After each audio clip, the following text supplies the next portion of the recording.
Hi all, welcome back to my channel homely vlogs in Kannada. ಈ ವಿಡಿಯೋದಲ್ಲಿ ನಾನು ನನ್ನ ಫ್ರೈಡೇ ಟು ಸ್ಯಾಟರ್ಡೇ ರೊಟೀನ್ನ ಶೇರ್ ಮಾಡ್ತಾ ಇದ್ದೀನಿ.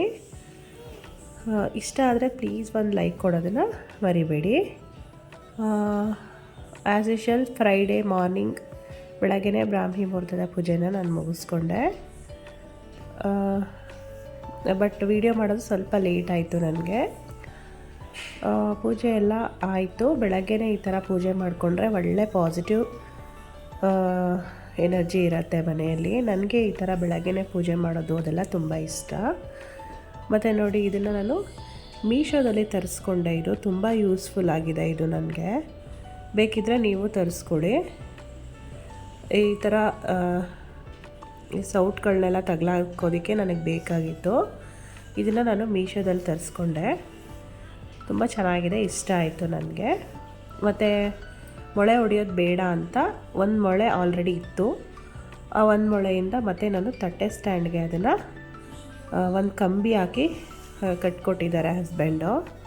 ಚೆನ್ನಾಗಿದೆ, ಬೇಕಾದರೆ ನೀವು ತರಿಸ್ಕೊಳ್ಳಿ. ಮತ್ತು ಬೆಳಗ್ಗೆ ತಿಂಡಿಗೆ ನಾನು ಅವಲಕ್ಕಿ ಚಿತ್ರಾನ್ನ ಮಾಡಿದ್ದೆ. ಮಧ್ಯಾಹ್ನ ನಾನು ನುಗ್ಗೆಕಾಯಿ ಸಾಂಬಾರು ಮಾಡೋಣ ಅಂತ ಮಾಡ್ತಾಯಿದ್ದೀನಿ. ಮತ್ತು ನುಗ್ಗೆಕಾಯಿನ ಕುಕ್ಕರ್ಗೆ ಹಾಕಿದ್ರೆ ಒಂದೇ ಒಂದು ವಿಜಿಲ್ ಹೊಡೆಸ್ಕೊಂಡ್ರೆ ಕರೆಕ್ಟಾಗಿ ನುಗ್ಗೆಕಾಯಿ ಬೇಯುತ್ತೆ. ಇಲ್ಲ ಅಂದರೆ ಅದು ಚೆನ್ನಾಗಿ ಬೆಂದು ಚೆನ್ನಾಗಿರಲ್ಲ. ಆಮೇಲೆ ಅದಕ್ಕೆ ಅದು ಒಂದೇ ಒಂದು ವಿಜಿಲ್ ಬರ್ಸ್ಕೊತೀನಿ. ಇಲ್ಲಾಂದರೆ ಪಾತ್ರೆಯಲ್ಲಿ ಕೂಡ ಬೇಯಿಸ್ಕೊಂಡು ನಾವು ಬೇಳೆ ಸಾಂಬಾರಿಗೆ ಉಪಯೋಗಿಸ್ಕೋಬೋದು. ನುಗ್ಗೆಕಾಯಿ ಜೊತೆ ಏನು ವೆಜಿಟೇಬಲ್ಸ್ ನಾನೇನು ಹಾಕ್ತಾಯಿಲ್ಲ, ಬರೀ ನುಗ್ಗೆಕಾಯಿ ಸಾಂಬಾರನ್ನೇ ಮಾಡ್ಕೊತಾಯಿದ್ದೀನಿ. ಬೇಕಿದ್ದರೆ ನುಗ್ಗೆಕಾಯಿ ಜೊತೆ ಆಲೂಗಡ್ಡೆನೂ ಸೇರಿಸ್ಕೋಬೋದು.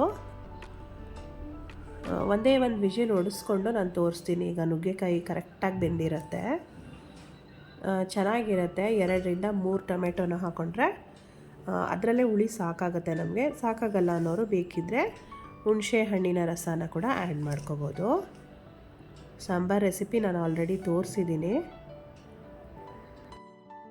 ಮತ್ತು ಫ್ರೈಡೇ ಬಂದಿದ್ದರಿಂದ ರಜೆ ಇತ್ತು. ಹಸ್ಬೆಂಡು ಮತ್ತು ಮಗ ಎಲ್ಲ ಮನೆಯಲ್ಲೇ ಇದ್ದರು. ನಾನು ಅಲಸಂದೆ ವಡೆ ಕೂಡ ಮಾಡಿದ್ದೆ ನಾನು, ಬಟ್ ಅದು ವಿಡಿಯೋ ಮಾಡ್ಕೊಳಕ್ಕಾಗಲಿಲ್ಲ ನನಗೆ. ಮತ್ತು ಒಂದೇ ಒಂದು ವಿಷಲ್ ಬರ್ಸ್ಕೊಂಡಿದ್ದೀನಿ ನೋಡಿ. ಈಗ ನುಗ್ಗೆಕಾಯಿ ಕರೆಕ್ಟಾಗಿ ಬೆಂದಿದೆ. ನಿಮಗೆ ಪಾತ್ರೆಯಲ್ಲೇ ಬೇಯಿಸ್ಕೋಬೇಕು ಅಂತ ಏನಿಲ್ಲ ನೋಡಿ. ಕರೆಕ್ಟಾಗಿ ಈ ಥರ ಬೆಂದಿದ್ರೆ ಸಾಂಬಾರು ಚೆನ್ನಾಗಿರುತ್ತೆ. ಮತ್ತು ಅನ್ನಕ್ಕೆ ಅಕ್ಕಿನ ನಾನು ಫಸ್ಟೇ ತೊಳೆದು ನೆನೆಸಿಟ್ಕೊಂಡ್ಬಿಡ್ತೀನಿ. ಅನ್ನನೂ ಚೆನ್ನಾಗಾಗುತ್ತೆ ನಿಮಗೆ, ಮತ್ತು ಬೇಗ ಆಗುತ್ತೆ ಅನ್ನ, ಗ್ಯಾಸು ಉಳಿತಾಯ ಆಗುತ್ತೆ. ಅದಕ್ಕೆ ನಾನು ಅಕ್ಕಿನ ಫಸ್ಟೇ ತೊಳೆದು ಇಟ್ಕೊಂಡು ಆಮೇಲೆ ಅನ್ನಕ್ಕೆ ಇಟ್ಕೊತೀನಿ. ಮತ್ತು ಮುದ್ದೆ ಕೂಡ ನಾನು ಲಾಸ್ಟ್ ವೀಡಿಯೋದಲ್ಲಿ ಹೇಳ್ದಾಗೆ ಮುದ್ದೆ ಡೈಲಿ ಮುದ್ದೆ ನಾನು ಮಧ್ಯಾಹ್ನ ಟೈಮ್ ಮಾಡ್ತಾಯಿದ್ದೀನಿ. ಆದರೆ ಮುದ್ದೆ ತಿನ್ನೋದು ನಾನು ಹಸ್ಬೆಂಡ್ ಇಬ್ಬರೇ, ಮಕ್ಕಳು ತಿನ್ನಲ್ಲ, ದೊಡ್ಡವನು ತಿನ್ನಲ್ಲ. ಮುದ್ದೆ ಕೂಡ ಮಾಡ್ಕೊತಾಯಿದ್ದೀನಿ. ಮುದ್ದೆನ ನಾನು ಬರೀ ರಾಗಿ ಹಿಟ್ಟಲ್ಲೇ ಮಾಡಿದ್ರೆ ನನಗೆ ಇಷ್ಟ ಆಗುತ್ತೆ. ಅದಕ್ಕೆ ನುಚ್ಚೆಲ್ಲ ಹಾಕಿ ಮುದ್ದೆ ಮಾಡ್ತಾರಲ್ವ, ಅದು ನನಗೆ ಅಷ್ಟು ಇಷ್ಟ ಆಗೋದಿಲ್ಲ. ಅದಕ್ಕೆ ಬರೀ ರಾಗಿ ಮುದ್ದೆನೇ ಮಾಡ್ತಿರ್ತೀನಿ ನಾನು.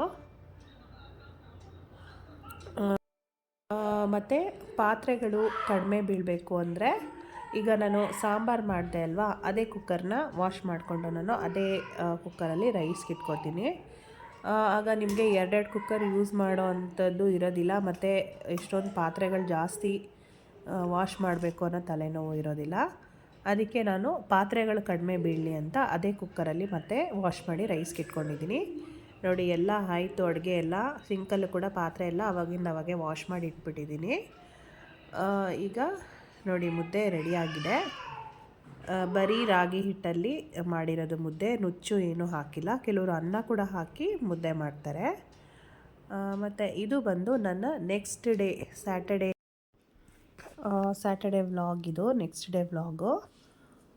ನುಗ್ಗೆ ಸೊಪ್ಪು ತೊಗೊಂಬಂದಿದ್ರು ಸ್ವಲ್ಪ, ಅದನ್ನೆಲ್ಲ ಬಿಡಿಸಿ ಕಸ ಗುಡ್ಸೋಕ್ಕೆ ಮುಂಚೆ ಅದನ್ನೆಲ್ಲ ಬಿಡಿಸಿ ನಾನು ಆಮೇಲೆ ಕಸ ಗುಡಿಸ್ಕೊತಾ ಇದ್ದೀನಿ.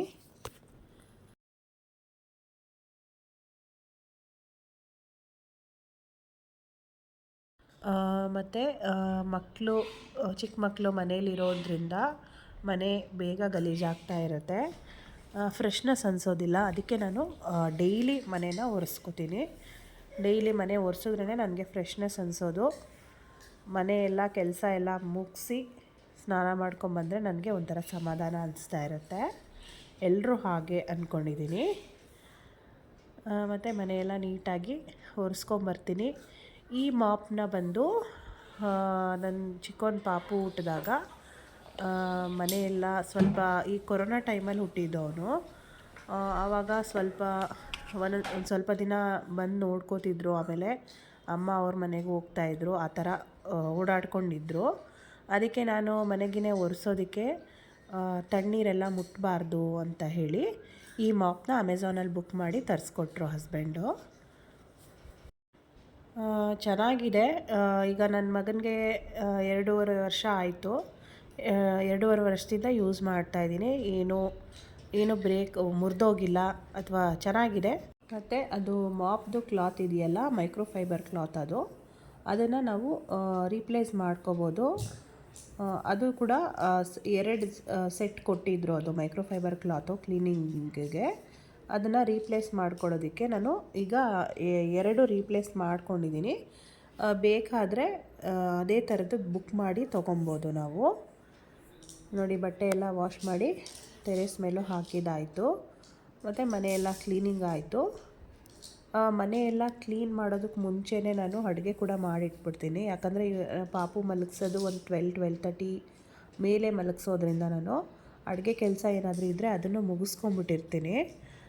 ಇವತ್ತು ಸ್ವಲ್ಪ ಅಡುಗೆ ಮಾಡೋಕ್ಕಾಗಲಿಲ್ಲ, ಸ್ವಲ್ಪ ಬೇರೆ ಕೆಲಸಗಳಿತ್ತು. ಅದಕ್ಕೆ ಈಗ ನಾನು ಮನೆಯೆಲ್ಲ ಕ್ಲೀನಿಂಗ್ ಆದಮೇಲೆ ಫಸ್ಟು ಅಡುಗೆ ಮುಗಿಸಿ ಆಮೇಲೆ ಪಾಪು ಮಲಗಿಸೋಣ ಅಂತ ಅಡುಗೆ ಮಾಡ್ತಾಯಿದ್ದೀನಿ. ಈಗ ನಾನು ಮೊಳಕೆ ಕಾಳು ಸಾಂಬಾರು ರೆಸಿಪಿನ ಶೇರ್ ಮಾಡ್ತಾಯಿದ್ದೀನಿ.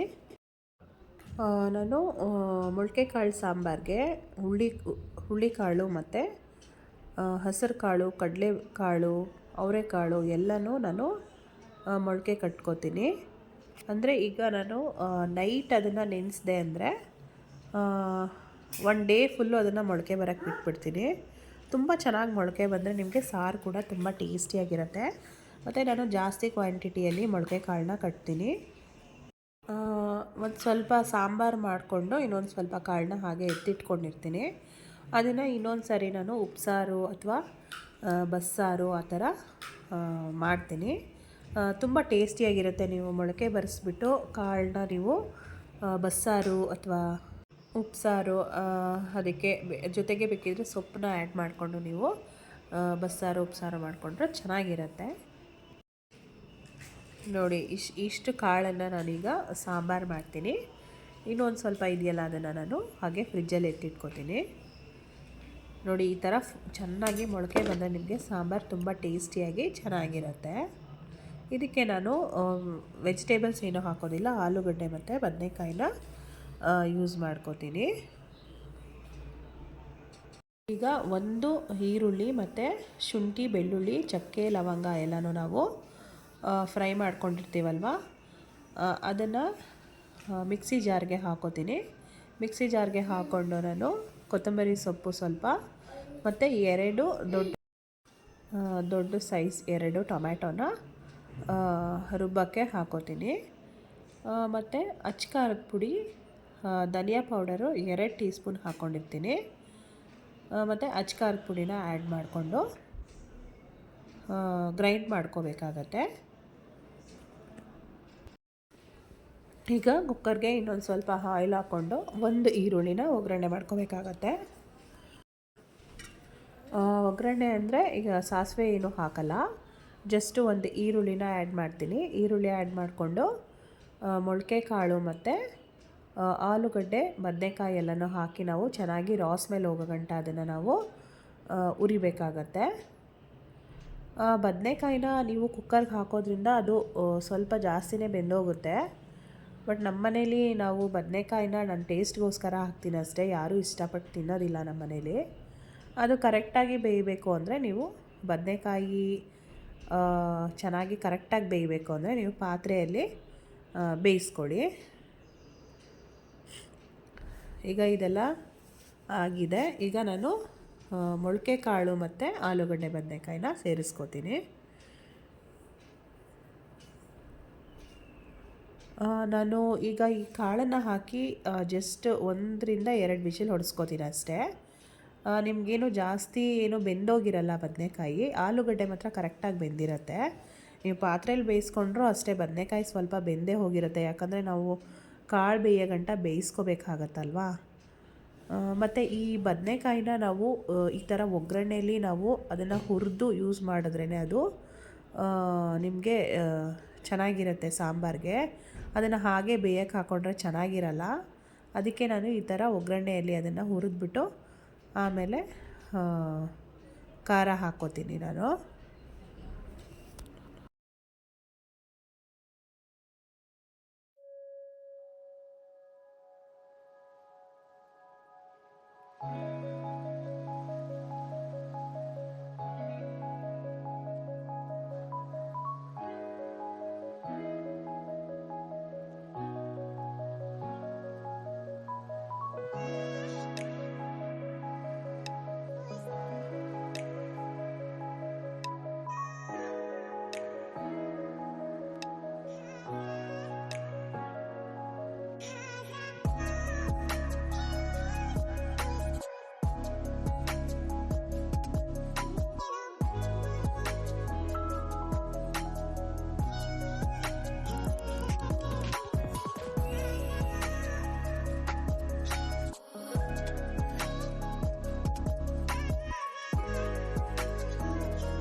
ಈಗ ಕಾಳು ಎಲ್ಲನೂ ಹಾಕಿ ನಾವು ಚೆನ್ನಾಗಿ ಫ್ರೈ ಮಾಡ್ಕೊಂಡಿದ್ದಾಗಿದೆ.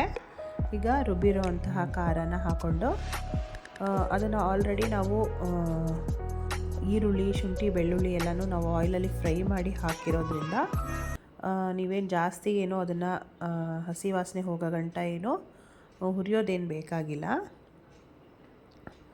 2 ಟೊಮೆಟೊ ಹಾಕಿದ್ದೀನಿ ನಾನು. ರುಬ್ಬಿ ಹಾಕ್ಕೊಂಡ್ರೂ ಆಗುತ್ತೆ, ಇಲ್ಲಾಂದರೆ ಕಟ್ ಮಾಡಿ ಹಾಕ್ಕೊಂಡ್ರೂ ಆಗುತ್ತೆ. ರುಬ್ಬಿ ಹಾಕಿದ್ರೆ ಇನ್ನೂ ಚೆನ್ನಾಗಿರುತ್ತೆ. ಇದನ್ನೆಲ್ಲ ಈ ಥರ ಚೆನ್ನಾಗಿ ಫ್ರೈ ಮಾಡಿಕೊಂಡು ಎಷ್ಟು ಬೇಕೋ ಅಷ್ಟು ನೀರನ್ನು ಆ್ಯಡ್ ಮಾಡಿಕೊಂಡು ರುಚಿಗೆ ತಕ್ಕಷ್ಟು ಉಪ್ಪನ್ನು ಹಾಕಿ ಲಿಡ್ನ ಕ್ಲೋಸ್ ಮಾಡ್ಕೊಳ್ಳೋದು. ಜಾಸ್ತಿ ಕ್ವಾಂಟಿಟಿಯಲ್ಲಿ ಮಾಡಿಕೊಂಡು ನೆಕ್ಸ್ಟ್ ಡೇ ಇಡ್ಲಿ ಅಥವಾ ದೋಸೆಗೆ ಅಥವಾ ಪೂರಿಗೆ ಯೂಸ್ ಮಾಡಿಕೊಂಡ್ರೆ ತುಂಬ ಚೆನ್ನಾಗಿರುತ್ತೆ. ಈ ಸಾಂಬಾರು ನೆಕ್ಸ್ಟ್ ಡೇ ಇನ್ನೂ ತುಂಬ ಟೇಸ್ಟ್ ಕೊಡುತ್ತೆ ಇದು. ಇದನ್ನು ಜಾಸ್ತಿ ಇಡ್ಲಿ ದೋಸೆಗೆಲ್ಲ ಮಾಡ್ತಾ ಇರ್ತಾರೆ ಊರ ಕಡೆ.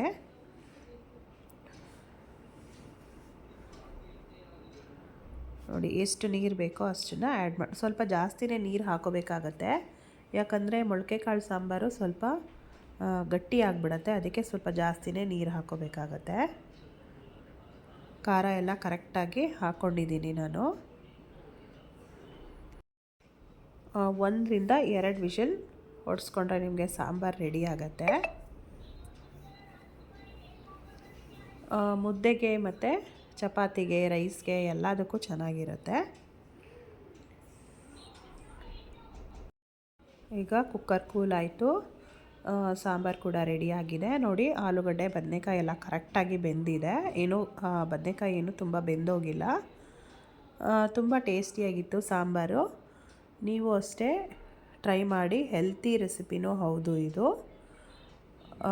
ವಿಡಿಯೋ ಇಷ್ಟ ಆದರೆ ಪ್ಲೀಸ್ ಲೈಕ್ ಮಾಡಿ, ಶೇರ್ ಮಾಡಿ, ಕಮೆಂಟ್ ಮಾಡಿ. ಇನ್ನೂ ಸಬ್ಸ್ಕ್ರೈಬ್ ಆಗಿಲ್ಲ ಅಂದರೆ ಪ್ಲೀಸ್ ಸಬ್ಸ್ಕ್ರೈಬ್ ಮಾಡ್ಕೊಂಡು ನೋಡಿ.